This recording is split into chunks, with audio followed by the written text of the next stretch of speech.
On Tiny Hardhead, FIP. Oh, hood, I'm a goddamn Tiny Hardhead. FIP. A real playboy. Myself, you, Tiny Hardhead, Lady Gucky. Spody Mill, we in the 40s. We in the 40s.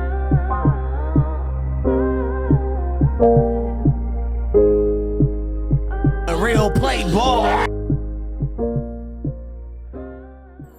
In today's video, we're going to talk about Tiny Hardhead from the Rolling 40s. We're going to break down his murder case and how he was killed 4 hours after an attempted murder on some Hoovers, and how his alleged killer would only get probation since they were a minor during the situation. But let's get into it. The shooting happened in the early morning of July 29th of 2018 at 1:44 in the morning. Officers responded to a report of a shooting in front of a house located at 1037 West 43rd Street. When officers arrived, they saw people yelling, and then they saw a deceased male laying on the sidewalk. The male had a gunshot wound to the left chest and the left shoulder.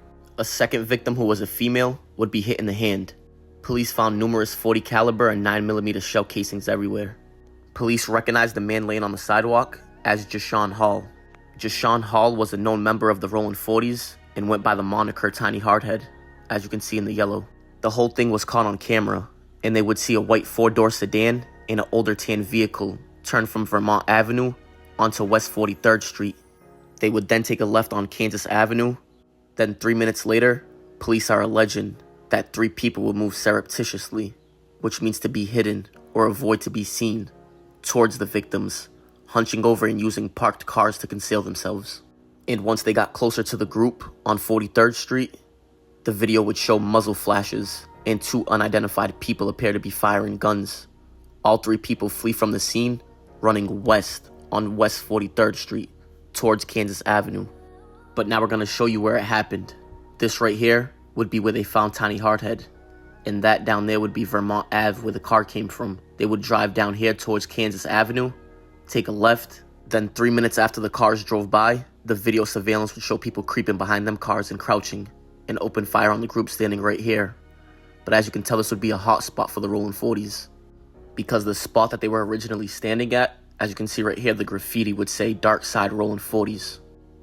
They would also have a 40 on the telephone pole, as you can see right there. And if you go down just about one house or one driveway down, you can see right here that they would have a bunch of hoods whacked out, and they would have neighborhood Rolling 40s right here on the sidewalk. But now we're going to break down the motive behind why Tiny Hardhead lost his life, according to the police. They're alleging that on July 28th of 2018, several hours before the situation with Tiny Hardhead, somebody named Marquise Ford, a member of the 5 Deuce Hoovers, was shot on 88th Street and Vermont Avenue. He survived, but another person lost their life, who was not a gang member. But 2 people actually lost their life during that situation, and 4 others were wounded. This situation happened at 8:40 at night on the corner of 88th Street and Vermont Avenue.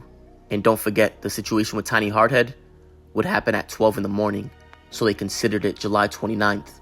Police say there were 3 suspects, and they jumped out of a vehicle and opened fire on the 2 men that were leaving the liquor store.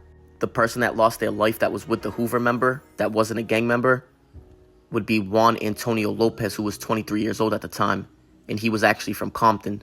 And like we said, there were 3 suspects, and they opened fire on him and the Hoover member as they were leaving the liquor store. 4 other people would also be hit, and another person would lose their life, named Juan Ayuso, who was 51 years old, and he was homeless. So there was 6 victims, and 2 would pass away. Police would then receive several tips, telling them to look into a house on 53rd Street of a 5 Deuce Hoover member named Casey Hervey. One officer testified that after he reviewed the surveillance footage, you can see somebody named DS arrive at Hervey's house in a white 4-door sedan. DS was a minor at this time, so they just put his initials. And then a little bit after DS arrived, 2 people named Joshua Bly and Destiny Tillis would arrive at Hervey's house also, and they were both members of the 5 Deuce Hoovers. Destiny Tillis was a female though.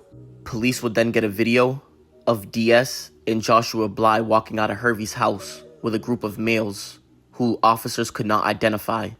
Some of the group would jump in the white sedan with DS as the driver, and some of the group would walk up to another car and jump in. And when the white sedan that DS was driving backed out of the driveway, the other car would follow them up 53rd Street. And the other car was a gold Honda. And like we said earlier, they would have surveillance footage of the shooting, so they would compare them vehicles to the vehicles that drove by West 43rd Street, where Tiny Hardhead was shot. The shooters would then run back to the vehicle that was parked on Kansas Avenue, and they would drive southbound. The two vehicles would then separate and go in different directions, but they would arrive at West 53rd Street almost at the same exact time. They would arrive there at 12:45 in the morning, 6 minutes after the shooting of Tiny Hardhead. Police then allege that approximately 30 minutes later, DS, who was the driver, returned to the white sedan several times. And one of the times that he returned to the vehicle, he would open the trunk and appear to put the license plate back on the sedan. And 2 days after Tiny Hardhead was killed, on July 31st of 2018, the police were doing surveillance on the house on 53rd Street, and they would observe Hervey and Tillis pulling a black bag out of shrubs on the side of Hervey's house.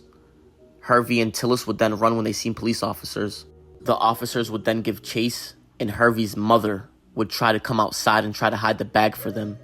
The officers would see her do that and confiscate the bag, and inside the bag was a black 9mm Beretta. The officers would then search the area and find 2 more pistols inside a cinder block wall next to the driveway, a .40 caliber and a 9mm. But even though they found 3 guns, the one that would do the most damage would be the 9mm Beretta that they found in the bag that the mother was trying to hide. They would have a firearm examiner test the gun, and it would come back as one of the guns that were used to kill Tiny Hardhead. Because as you can see right there, the 2 pistols that were inside the cinder block was a .40 caliber Springfield and a 9mm Smith & Wesson. The Beretta was inside the bag that the mother was trying to hide. But even though police recovered the murder weapon and followed the vehicles back to the house on 53rd Street with surveillance cameras, they would still only file charges against DS, who would be the minor. In the court found that the murder and attempted murder were willful, deliberate, and premeditated. DS was declared a ward of the court and placed on probation. He was permitted to remain in his parents' home. But in 2003, he would appeal this, and he contended that there was insufficient evidence to establish that he knew any plan to commit the shooting, shared the shooter's intent to kill, or acted in any way to assist the shooting. He would also argue that the trial court abused its discretion by allowing the officers to make a testimony identifying DS as the person depicted in surveillance, saying that the officer that identified him never had a personal encounter with him. The appeal court would then agree with DS that the evidence was insufficient, and they would reverse the trial court's order, saying that the only evidence that the state had was the video of DS putting the license plate back on the white sedan and a video of him and Hervey doing a gang handshake in the driveway. But as you can see, they knew that DS wasn't the shooter, and he didn't identify the shooters either. And they're pretty much just alleging that DS was the getaway driver and he's not giving up the shooter, so he went down for it. And they would also argue that there was no evidence that DS was privy to any conversations about the shootings before they occurred, or that he lied about his whereabouts afterward. And for all those reasons, they would reverse his convictions for the body and the attempt. And as far as the information online about this case, there would be no other arrest online. But condolences to the friends and family of everybody mentioned in this video, and that's going to wrap it up. Subscribe, comment, and like. I appreciate y'all. It's Respectable Rants.